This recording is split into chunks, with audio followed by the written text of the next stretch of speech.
নমস্কাৰ, বিশেষ বাতৰিৰ সৈতে ষ্টুডিঅ'ৰ মজিয়াত মই লিপিকা। যোৰহাটৰ চাৰিঙীয়া জটাধাৰী শিৱ মন্দিৰৰ মহাশিৱৰাত্ৰি উপলক্ষে ভাওনা প্ৰদৰ্শনৰ প্ৰস্তুতি। নিউজ নাওৰ এক বিশেষ প্ৰতিবেদন।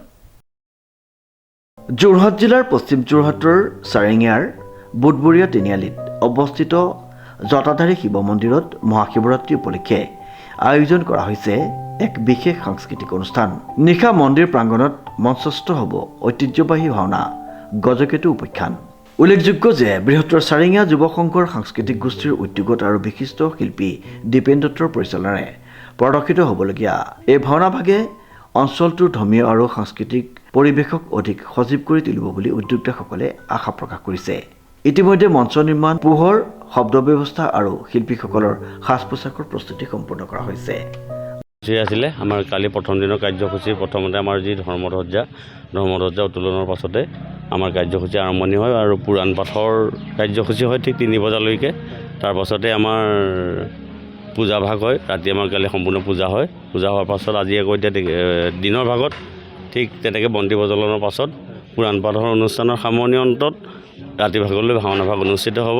আৰু জয়তে আমি এই জটাধাৰী মন্দিৰৰ সমূহ পৰিচালনা সমিতিৰ তৰফৰ পৰা অসমবাসীৰ লগতে ভাৰতবাসীসমূহ ৰাইজলৈ মহাশিৱৰাত্ৰিৰ এই প্ৰাক শুভক্ষণত আমি শুভকামনা জনাইছোঁ। আৰু আমাৰ এই মন্দিৰৰ ইতিহাস আছে খুব কম সময়ৰ ভিতৰত দেখিছে, মাত্ৰ 2-3 বছৰৰ ভিতৰত আজি এই স্থানত, যি স্থানলৈ এটা সময়ত আমাৰ ৰাইজ আহিবলৈ ভয় কৰে, আজি সেইটো স্থানত ৰাইজৰ এই দেখিছে ৰাস্তাৰ ওপৰতে আমাৰ সমাগম হৈছে ৰাইজৰ অজস্ৰ ৰাইজ। আমাৰ এই মন্দিৰৰ পৰিচালনা সমিতিৰ যিজন সভাপতি ইতিমধ্যে তেখেতৰ হায়াৰ ছেকেণ্ডেৰী পৰীক্ষাৰ কাৰণে তেখেত সৰ্বোদয় কলেজৰ অধ্যক্ষ হয়, তেখেত তাত আছে। আমি আমাৰ সকলোসমূহ ৰাইজৰ দ্বাৰা আজি খুব সুন্দৰভাৱে অনুষ্ঠানভাগে আমাৰ এই ৰাতিৰ অনুষ্ঠান ভাওনা ভাগিৰ পাছতে গজকেতু উপাখ্যান ভাওনা ভাগিৰ পাছতে সামৰণি হ'ব।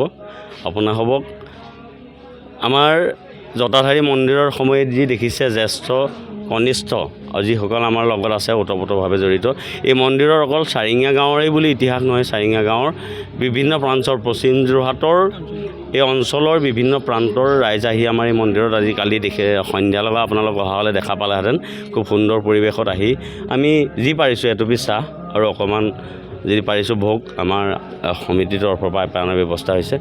ঠিক সেইমতে আজিও আমাৰ যি প্ৰসাদৰ শৰাই প্ৰসাদৰ সেইমতে খুব সুন্দৰভাৱে আমাৰ সমিতিৰ বিষয়ববীয়াসকলে প্ৰসাদো যিধৰণে দিয়া হৈছিলে প্ৰসাদৰ বিতৰণো ঠিক সেইমতেই আজি খুব সুন্দৰভাৱে পৰিসমাপ্তি হৈছে।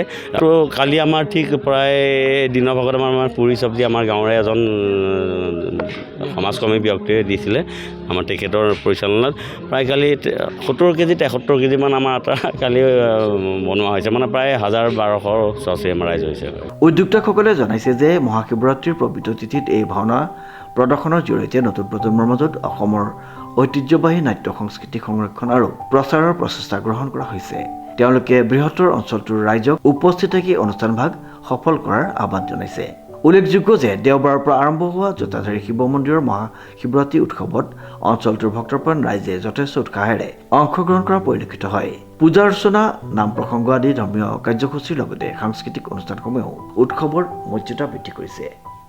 প্ৰশান্ত গায়নৰ ৰিপৰ্ট, নিউজ নাও।